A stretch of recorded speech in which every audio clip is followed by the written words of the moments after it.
سلام به همه شما دوستان، یک بار دیگه با شما هستیم در کانال کتابخونه گویا با معرفی کتاب جدیدی از خانم ناهید گلکار.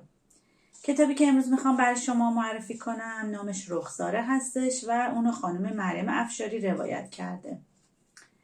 کتاب رخساره در واقع زندگی یه دختر جوانیه به نام بانو که البته به خاطر نمایشنامه‌ای که اجرا کرده و در اونجا نقش رخساره رو داشته، تقریبا این نام در تمام داستان به اون اطلاق میشه. بازی کردن بانو در نقش رخساره باعث میشه که خیلی شخصیت اونو در سن نوجوانی تغییر بده و اونو آماده کنه که در زندگی که پیش رو داره و با شرایطی که برای اون پیش میاد آماده پذیرفتن و همچنین تصمیم گیری های بزرگی باشه. بانو با پدرش زندگی میکنه و سالها پیش متاسفانه مادرش رو وقتی که خیلی کوچیک بوده از دست میده. در یه روز خاص و شرایط خاصی بانو با خانواده مادرش که از وجود اونها خبردار نبوده آشنا میشه و آشنا شدن با خانواده مادرش باعث میشه که زندگی اون و شرایط زندگی اون خیلی تغییر کنه. در واقع داستان رخساره داستان زندگی بانو و خانواده‌ای که از اونها سالها خبردار نبوده. حتی در واقع بعد از آشنا شدن با خانواده مادرش بانو متوجه این میشه که مادر خودش رو هم خوب نمیشناخته. حتی پدر بانو که نامش در کتاب اسد هستش اون هم متوجه میشه که همسری رو که چند سال باهاش زندگی کرده و از اون یه فرزندی به دنیا آورده رو نتونسته خوب بشناسه و رازهایی بوده که بعد از آشنا شدن بانو با خانواده مادرش متوجه اونها میشن. با بانو همراه هستیم با یه زندگی خیلی سخت، با تعصبات خیلی سخت خانوادگی، در واقع برمیگرده به سالها پیش از انقلاب ایران که میدونی که در اون موقع زنها زیاد نقشی نداشتن، نمیتونستن در اجتماع باشن، حتی برای انتخابای خیلی کوچیک، انتخاب همسر، انتخاب درس خوندن، حتما باید با اجازه پدر یا برادرشون مواجه میشدن و همینطور سختگیری‌های خیلی زیاد خانوادگی باعث طغیان بعضی از این دخترهای جوان میشده. مطمئنم که با شنیدن این داستانم مثل بقیه داستانهای دیگه حتما لذت زیادی میبرید. همراه باشید با ما با کامنتاتون، با نظریاتتون و همچنین با مطالعه کردن بیشترتون، چون که هممون میدونیم که کتاب بهترین دوست ماست توی تنهاییامون، تو زمانهایی که ما احتیاج به یه دوست و همدم داریم. با کتاب خوندن و مطالعه اونها حتما میتونیم فراغت خوبی رو برای خودمون فراهم کنیم.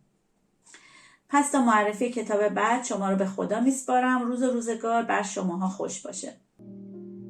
به نام خدایی که قلم به دست اوست.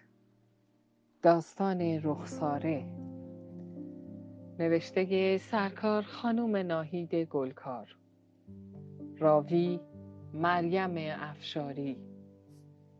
قسمت اول. سال 1337.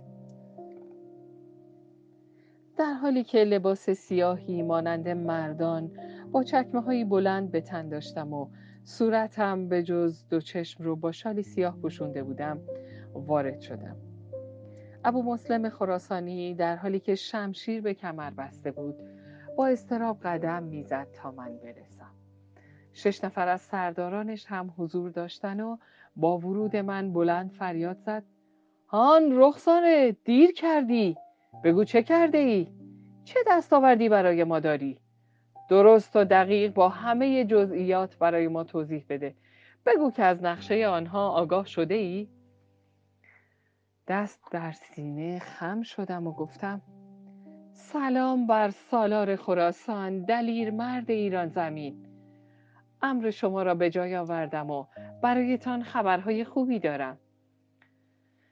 ابو مسلم با قدم‌های بلند به طرفم اومد و دستشو گذاشت به پشتم و با مهربانی ولی با همون صلابتی که در شأن سالار خراسان بود گفت: میدانستیم که میتوانیم به شما اعتماد کنیم.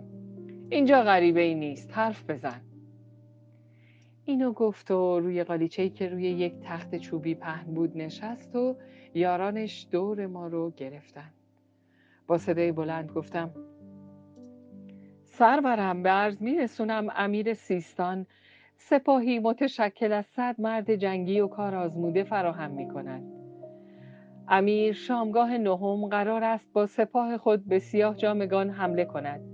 نیمه های جنگ که سپاه شما رو خسته و افسرده کردند، آن 100 مرد جنگی از طرف جنوب وارد کارزار می شوند و قصد دارند که کار سیاه جامگان را یکسره نمایند.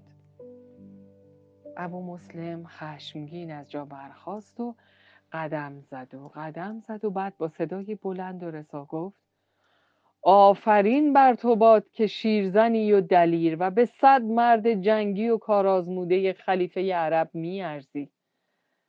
ما تا این بیگانگان را از این ایران بیرون نفرستیم آسایش نداریم.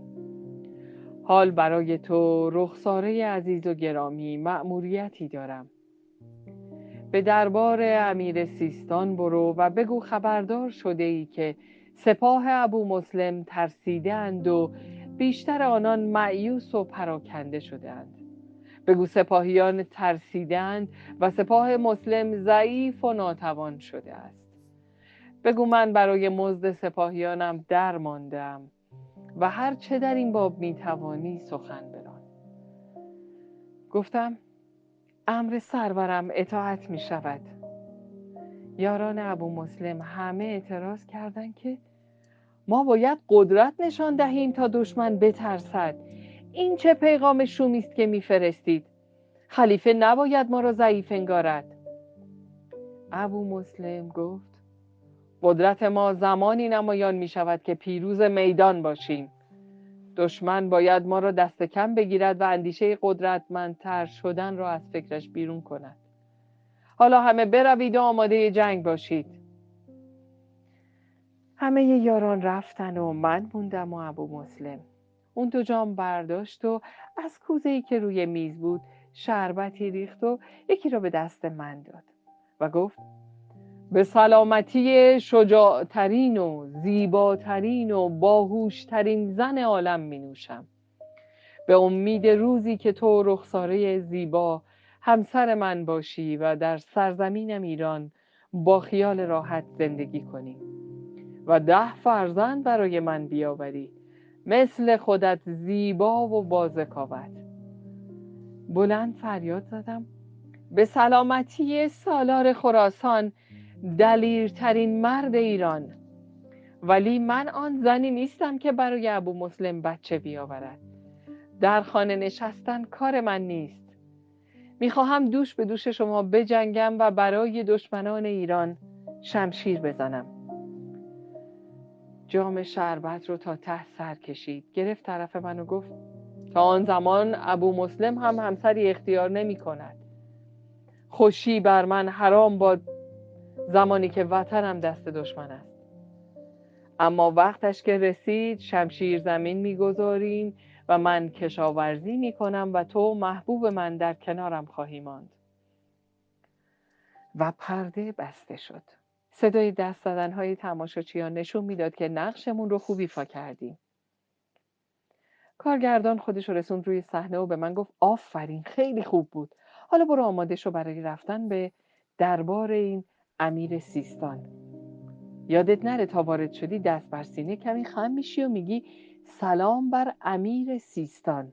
اشتباه نکنی که همه چیز خراب بشه. آقام پشت صحنه منتظر من بود. منو بغل کرد و بوسید و گفت: خیلی خوب بود. آفرین دخترم. برو لباستو عوض کن، من اینجام.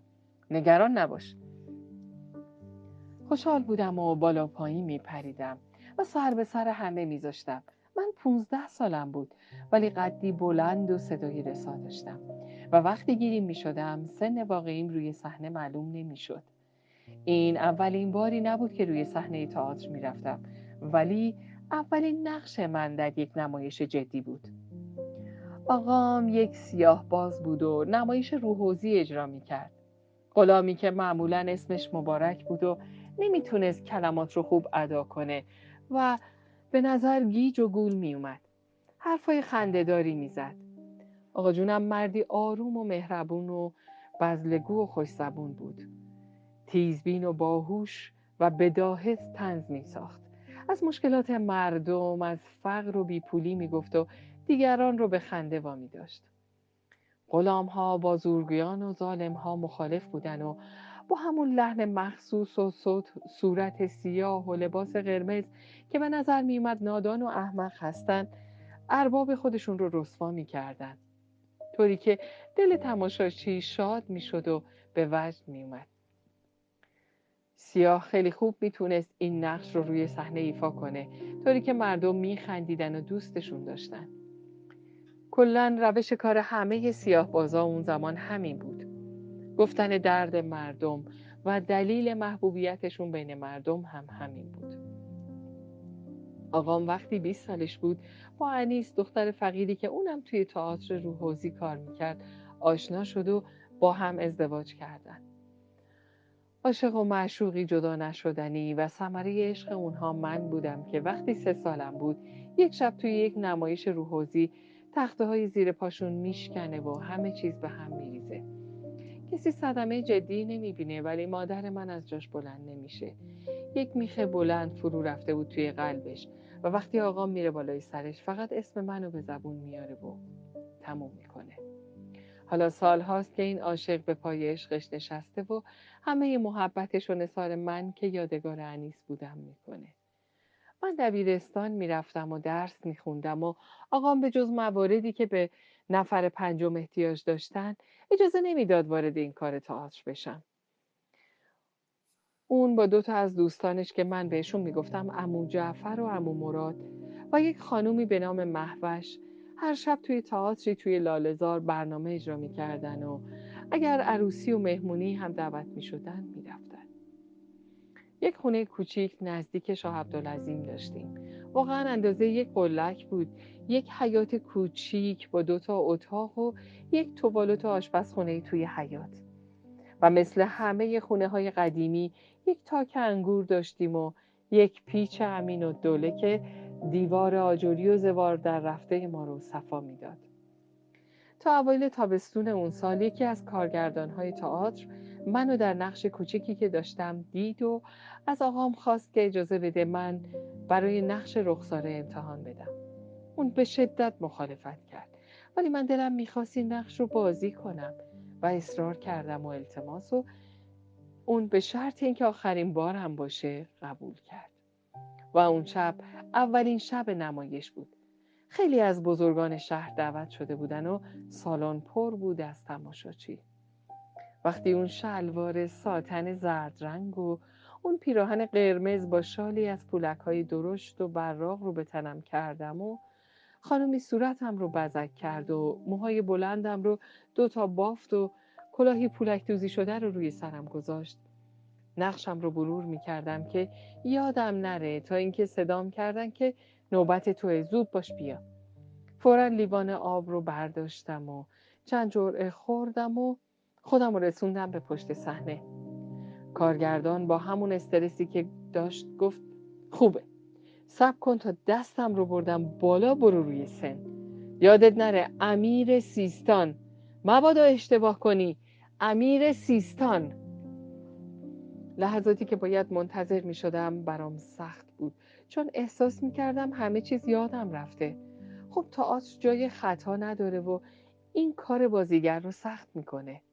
نمیدونم چرا و به چه دلیل به محض اینکه وارد شدم دست بر سینه گذاشتم و تا کمر خم شدم و بلند گفتم سلام بر سالار خراسان. و خودمم اصلاً متوجه اشتباهم نشدم و تا آخر اون صحنه رو بازی کردم. ولی به محض اینکه نقشم تموم شد و رفتم پشت صحنه با صورت خشمگین کارگردان روبرو شدم و چهره‌های مأیوس از کلام بیجان من. دیگه چیزی نبود که بارم نکنه. تو زحمت‌های منو به هدر دادی، مگه نفهمی؟ این همه بهت سفارش کردم، نکنه عمدن این کارو کردی که فاتحه نمایش منو بخونی؟ و خیلی از سرزنش‌های دیگه‌ای که منو به گریه انداخت. آقام دلداری میداد و میگفت بابا بهت که گفتم این کار تو نیست. راست میگه بنده خدا، نباید میگفتی سالار خراسان. منم خیلی ناراحت شدم. همه چیز بستگی به این کلام تو داشت. اما من فکر میکردم همونطور که من متوجه نشدم حتما تماشاچیان براشون مهم نبوده و این حساسیت فقط مال کارگردان بود و بس. باید برای صحنه آخر آماده می شدم و لباس سیاه جامگان رو می پوشیدم، ولی حالم خیلی خراب بود. نمایش 4 پرده بود که من در لحظه آخر باید نقش آفرینی می کردم و دیگه انگار اصلاً آمادگی نداشتم.